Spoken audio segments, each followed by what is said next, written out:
Lancers. So I'm going to be reading Tuesday, November 28th in Tangerine. This is part of our Tangerine novel study.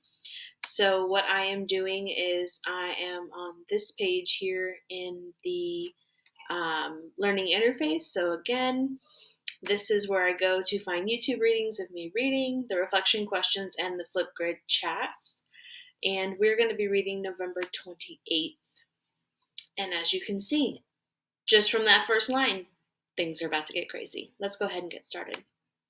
So, Tuesday, November 28th.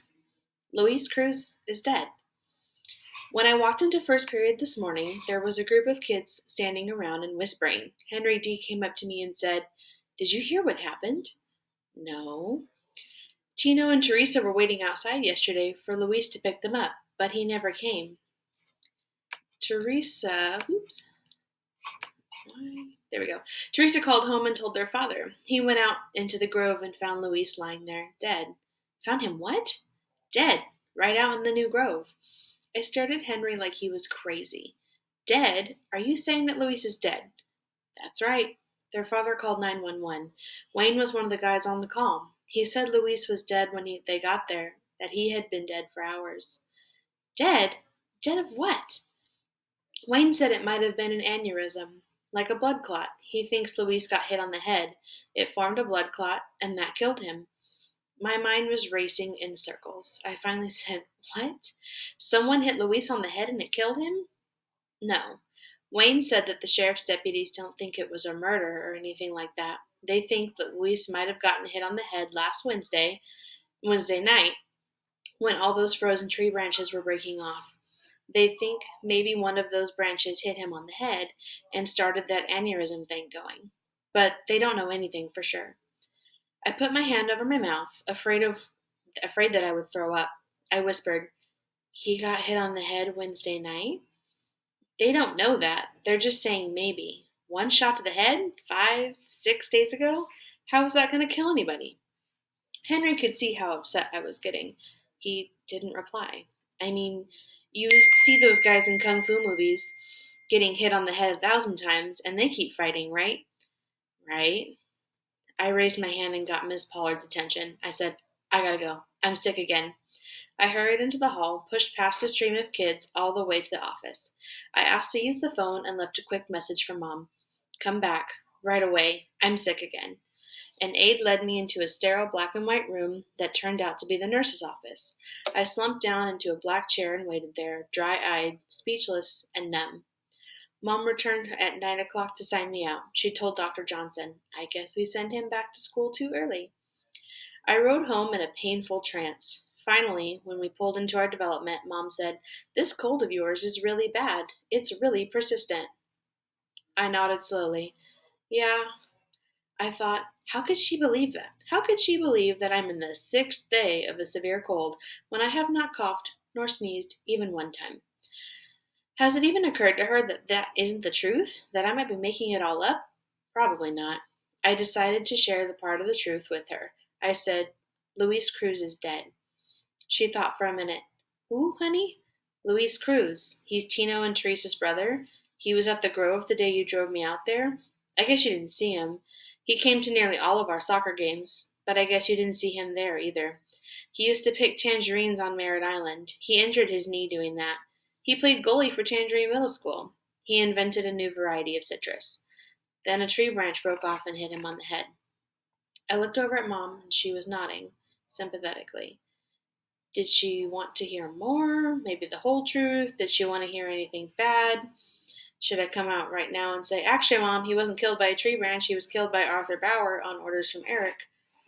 What would she do if she heard that? Would she swerve into a utility pole, or would she do what she always did back in Houston, take my temperature and threaten to call the doctor? I didn't say anything else. When I got into the house, I went straight to Dad's IBM and logged on. I put in a CD-ROM called Health Text and searched for aneurysm. I found out that it's not a blood clot at all. It's a weakening of a blood vessel, like a little bubble that swells out from a vein or an artery. That's all there was about it, so I got online searching for a medical homepage. The Tangerine County Medical Center listed one called Ask a Nurse. I got into it and typed, "Can you get an aneurysm from an injury to the head?" I received a reply right away. "No, you are either born with an aneurysm or you are born with the tendency to get one." I typed in, "Can an aneurysm kill you?" Yes, an aneurysm can burst, causing a massive stroke and death. What would cause it to burst? The aneurysm gradually deteriorates due to the constant pressure of the blood passing through it. Could an injury to the head cause it to burst? Yes. An injury to the head could further weaken the aneurysm and cause it to burst. Would this happen right away, or could it happen a week later? It could happen right away, or a week after the injury, or a month after, depending on the condition of the aneurysm. I typed in, "Thank you," and logged off. I had my answer.